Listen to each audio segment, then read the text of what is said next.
Hey everybody, this is En Route, and today is our Intro to Gardening, episode 3. Today I wanted to touch base a little bit more. If you remember in episode 2, I showed you tomatoes, and I showed you ornamental potato slips. Now today I'm going to start with showing you some real potato slips and why they're so awesome. So right here I have a bed of potato slips that are Japanese variety. They're really good. And I also have another variety. What the hell, dude? I also have another variety here that I'm growing. This is purple potato slips. So I'm going to turn this camera around and I'm going to start really getting in depth with this. Sweet potatoes, one of those things that we should all learn to grow. Here I have a purple sweet potato variety growing. They have different leaf patterns depending on the variety, but you just have to kind of get yourself on it.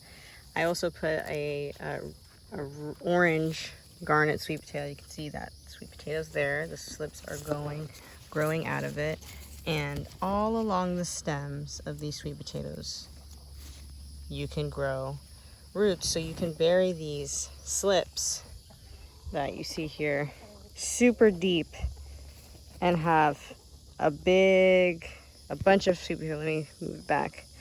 You can have a bunch of sweet potatoes growing. So yeah, I just want to show you how the roots are already forming, because if I pick this sweet potato up, which I'm in the water right now, it looks really good.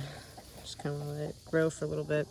I'll just leave it there. But you can cut this into segments. And remember I was talking about nodes on episode 2? Well, I can cut under here, cut under here, cut under here. Anywhere where there's essentially like a node spot or where a leaf comes out of, you could bury that and you can create 5 different potato plants off of this just one slip, right? You could just keep cutting all the way to the armpits of each leaf. You can, bury them individually, or you can take this whole thing and bury it deep, and it'll be one whole line of stuff. I'll show you here where I have my orange. So you can see they kind of vine. They just kind of go. I have a potato growing here somewhere that I am aware of. That I think it's right here. I'll show you this little one. It's still just started. I just put this in a few weeks ago, month or so. But here's one that's forming.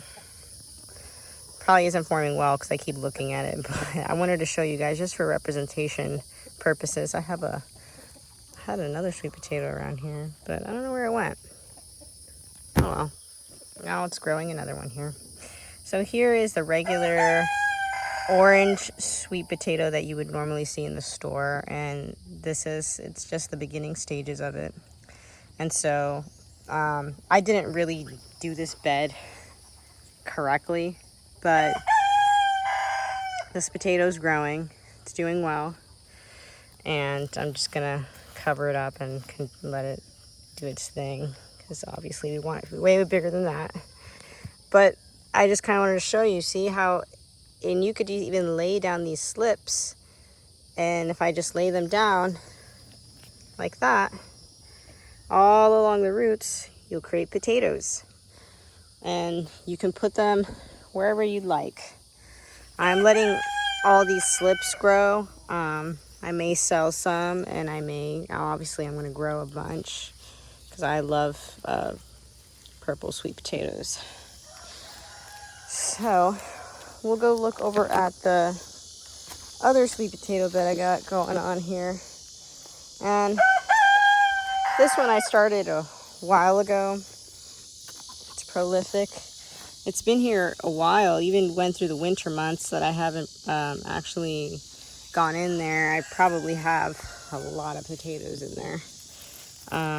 But I haven't checked. As you can see, it just sprawls. It'll take over a whole bed, and it's prolific. And obviously sweet potatoes are very healthy, very important nutrition wise.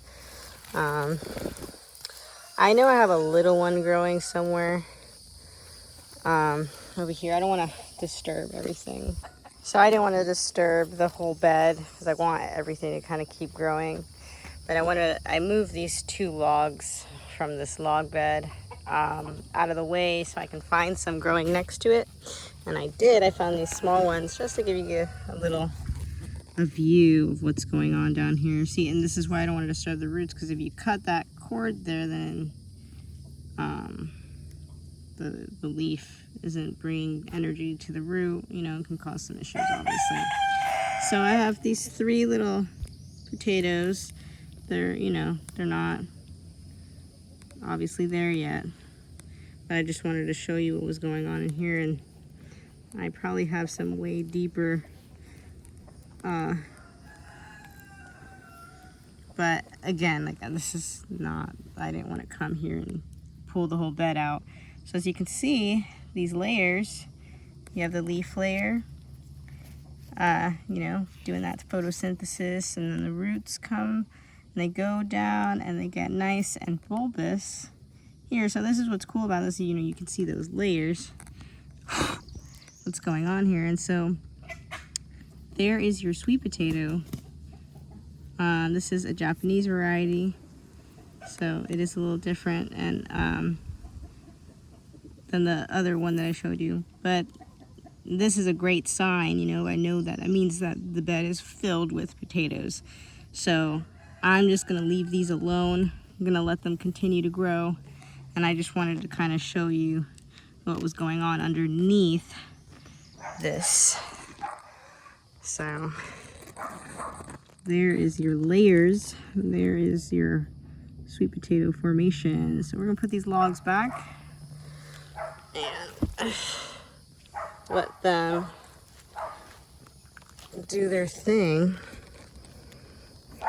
And yeah, so pretty exciting.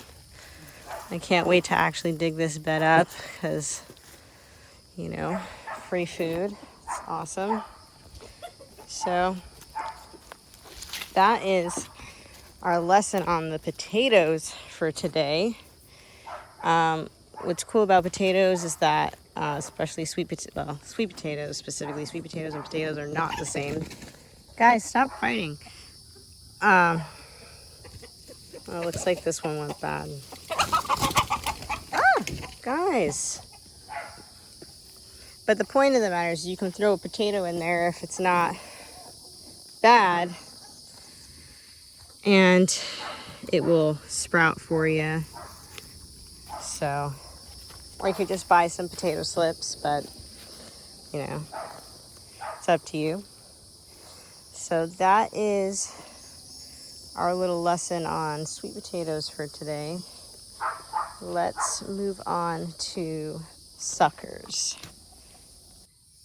So this here is a tomato sucker that I buried deep in the ground and rooted, and I'm gonna trellis up here so that I get to enjoy more of this variety. And so I wanted that stem to be rooted real nice. I took the flowers that were growing on it, because it had some flowers growing on it. I ripped those off so that it can focus on maturing, getting its roots established and growing up. At this time, it's pretty damn hot here in subtropical climate, so make sure to keep your tomato water. But I want it to continue getting fresh tomatoes because they just taste way better than supermarket tomatoes. So let me show you a sucker that hasn't been dug up. So here is essentially what I did with this one. I rooted it And as you can see, a bunch of roots have grown along the sucker stem. It's been sitting in there a while. Definitely need to put it in some dirt, and you can bury it all the way up to here, you know, and or cut this leaf off and bury it even more, and you can bury it real deep and give it a nice root system. So as you can see, it's got a nice root system, and I just need to put it, I'm not going to put it in this bed because I just don't want the cross-pollination of these two. There's a Kumot sucker, and this is like a completely different pink heirloom sort of kind of thing. So I'm just kind of gonna keep this one in here until I get my other tomato bed, or get a good spot for it, because I don't want to put it right here. Hey Hinata, how you doing? Oh my god. So yeah, as I was saying, you can just root your tomatoes suckers when you feel like you want more of that variety. So don't like that. I grew this tomato, no, from seed. As you can see, it's pretty good. I left it out here. And I wanted to show you how the roots will start to grow and form on the whole stem if you let it. So that's going to be a nice one to put. A lot of these are just a little messed up because of the storm, and I left them out and everything kind of went awry. But this one is very strong, so that's very awesome. And yeah, I clearly have been busy because I haven't been pruning these properly. But I will get this in the ground, and it will be a giant tomato. And these are really small, like vessels here, so I will get that in the ground at some time.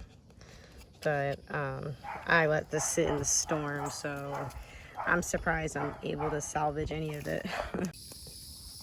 Sunflowers move pretty fast, and they need these anchor roots to keep it established because they can get really big. This sunflower should have been way bigger, but it's not because I didn't add enough soil there, but I should have. I'll show you a picture of it in its full prime bloom. It was beautiful. It's kind of going now, but I'm gonna deadhead it and give it another life. It should sprout out some more flowers soon.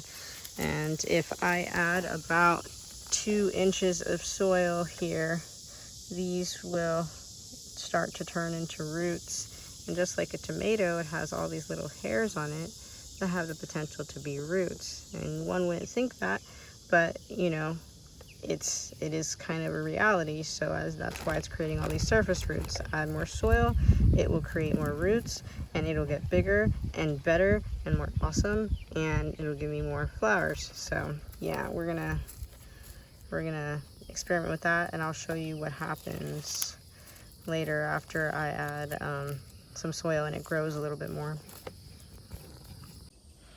So we talked about tomatoes and we talked about potatoes, but now it's time to go back and talk about Monstera deliciosa again.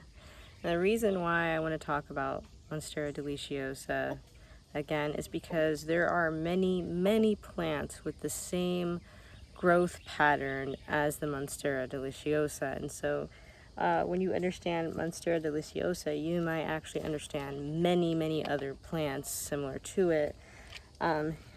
Here, I want to show you, this is a Monstera, and I've had this Monstera for 3 years or so, and it's not doing the best, but that's because this is a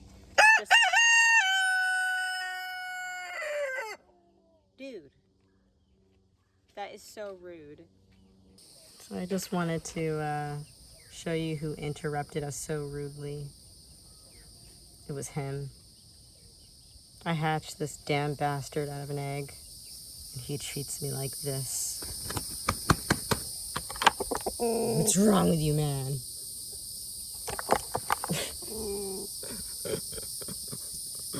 I'm kidding. He's not a bastard. I'm his parent. It's fine. He screams so damn loud. Come here. Come here, chicken.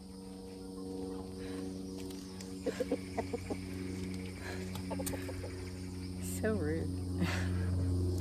But this plant in here is actually the same plant as behind me. It is a clone. It is a clone. Actually, it was in here. This is the clone of this. So let's check it out. Let me show you some attributes of this plant so that you understand it better. So this and this, they're the same plant. I just kind of wanted to show you the various stages of the leaves. This is like I get like a younger stage part of it, or just like a little lesser developed part of it, or like if you don't actually have enough soil, it will produce these smaller leaves.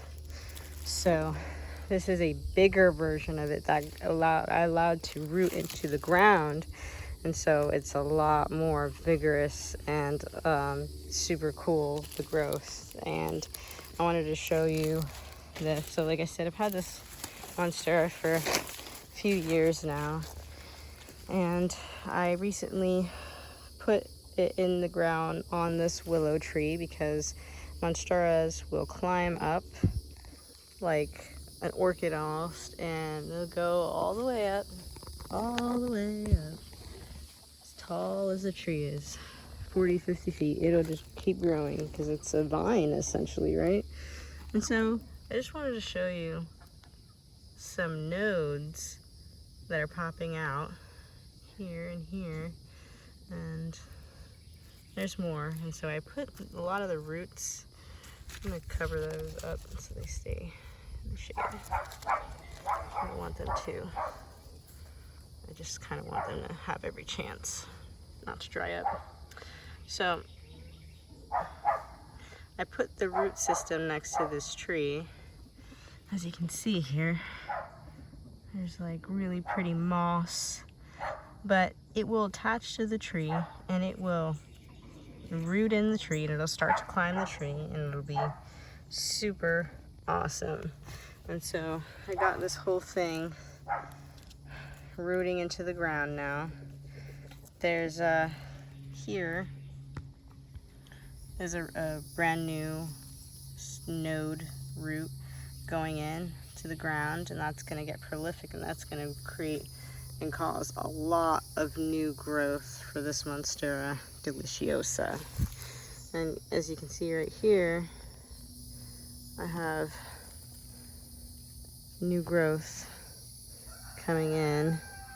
So this plant, once it's getting its roots established into the ground, it's going to do very well. Now, another thing to note about this kind of plant is that it really does not like super direct sunlight. Oh, look at that.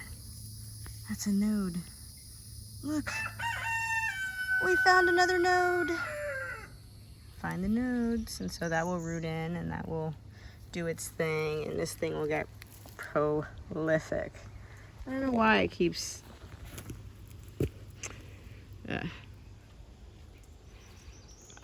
getting out of focus, but that's okay. So I will update you guys on the growth of the Monstera deliciosa, but the reason I was showing you this is because I wanted to show you how so many plants have a very similar growth pattern to this. So let's go find another plant similar to this that has that growth pattern, and so you can kind of understand. So this is another tropical plant similar to the Monstera deliciosa, but it is not a Monstera deliciosa. It is got a very similar growth pattern. It is a smaller plant. It doesn't get as big as the Monstera, but as you can see, it's very similar to the way Monstera grows. If I cut this here and put it in the ground, it will most certainly root. And as you can see, just like the Monstera, it's got its roots in the ground like that. and it produces nodes as well. This is a wild plant that you would find in a subtropical area. Here's a growth, a new growth there, so that's a new leaf coming in for this plant, and it's very similar. Obviously, Monstera does not grow in the way that this grows, where it is nodes, where this is a lot more prolific. This will take over. As you can see, it has taken over this tree, which I need to cut. But just like I said, the Monstera will do exactly what this similar plant is doing to this tree. And it will climb all the way up. And as you can see, its roots and vines will go up the tree, and it will go on forever. And it's quite a prolific event. Pretty cool. So that is a very similar growth pattern to the Monstera, except this is a very, and no, I wouldn't say invasive. It's just, this is its typical area. And as you can see, it likes to grow under the shade of trees, just like the Monstera, because direct sunlight, it makes it a little bit more difficult for a plant that likes to stay moist. So that is all about those specific vining plants. And you can, just like the ones I showed you, one that was like purple, I don't know exactly the name of it, but is a very similar vining plant. So it would probably have a very similar growth pattern, etc. It may not be as prolific as this or a Monstera, but has similar growth pattern. So, and as you can see, it's doing the same thing here as well. It's trying to grow up this tree, and that's exactly what the Monstera will do. And I'll show you when it does it, because when the Monstera does it, it looks amazing. The leaves are giant and cool. But yeah, now we talked about tomatoes, potatoes. I got you updated on that Monstera. Now we need to talk about potatoes. I mean, we talked about tomatoes and sweet potatoes, so now we need to talk about potatoes. So that was my intro to gardening episode 3. And it can be a little bit difficult when doing some of these videos on a farm, because it's noisy and there's a lot going on. But I tried to get you a nice recap of what's going on. So that sucker that I showed you yesterday, or for episode 2, was what I showed you today was the effect of putting it in water and allowing it to root, and then you can bury it in soil and grow an entirely new tomato plant. That's kind of why I don't think Bonnie grows them from seed, because it's like, they're so thick, man. I'm like, how are you growing that from seed? You're using suckers, man. There's just no way some of these tomatoes, but who knows, So yeah, I'm like, what are you feeding these people? What are you feeding these tomatoes? So yeah, this is a recap of what I'm saying. Yesterday you saw those ornamental potato slips. Today I showed you real potato slips, and I showed you how the root system works, and that's how the root system works with like most vining plants. Sweet potatoes do not grow the same as potatoes. Potatoes are completely different, and you know what? Lucky for you, I have some sprouted potatoes ready. Regular potatoes are not the same as sweet potatoes. You treat them very differently. Sweet potatoes, they can take a ton of water. They love water. Potatoes, you have to be very careful about it because they have a tendency to rot if you give them too much love, you know. So you kind of need to be mindful of that, and it is a different process growing them. I have, you know, somewhat been successful growing potatoes, but because I live in such a wet climate, sometimes they can just go, and it sucks because when it storms in Florida, it storms and it soaks things like a lot. So you need to make sure that when you're growing potatoes in a subtropical area where it rains a lot, that you have a well draining environment for the potatoes, because they have a tendency to rot, man, in these areas. You know, you grow potatoes in Alaska, in the summer they'll do great, but you know, when you do things in subtropical areas, it can be, you know, a little bit more difficult. Just like broccoli is a little bit harder to grow in Florida than it would be in Tennessee or higher, you know. So I'm going to show you a potato and show you the differences, so you can kind of see. I showed you sweet potatoes. They're very different than potatoes, so I'm going to grab one for you right now. Here I have some sprouted potatoes. Here you have eyes on the potatoes, and these are essentially roots, little white things, and the green parts will shoot up and create stems that just grow straight up. They don't vine around, they don't make all these, you know, prolific leaves and wind and all that stuff. They just grow kind of straight up, and you can keep burying along the stem that grows out of here to create more roots and to create more tubers growing from the stem.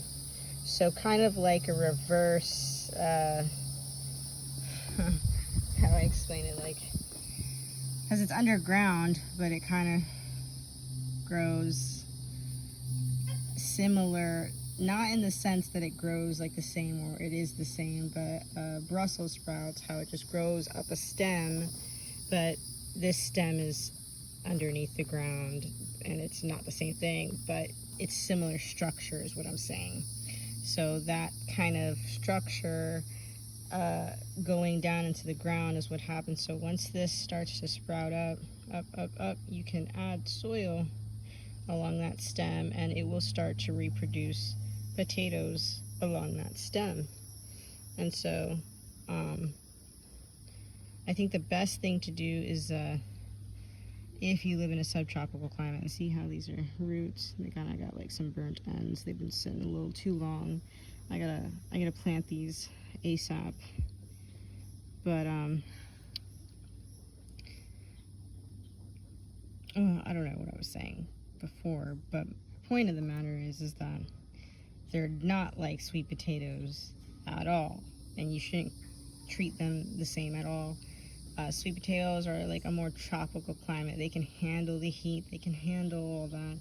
Potatoes are kind of like mid-range, where, you know, it's got to be like kind of in the middle, you know, and a little bit more on the drier side. You don't need to worry about watering them too much, but keeping that stem, you know, covered, not the leaves though, because if you cover the leaves, it will rot. So be very careful and mindful of not covering the leaves on a potato, because it's finicky, and you know, it can take a little bit of time, you know, and if you want to get a good yield of potatoes, you know, just be mindful of that. So I will probably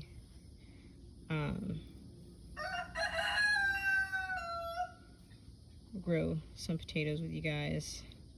Maybe not for the intro, but like the first 10 episodes, but in future episodes I will show you the progress of certain things. But right now we're kind of just talking about structures, what to look for, suckers, eyes, roots, you know, nodes. We want to get those terms down packed so that when we're using or applying our knowledge in the garden, it's super easy. So that is it for episode 3. Thanks for watching. and I'm out.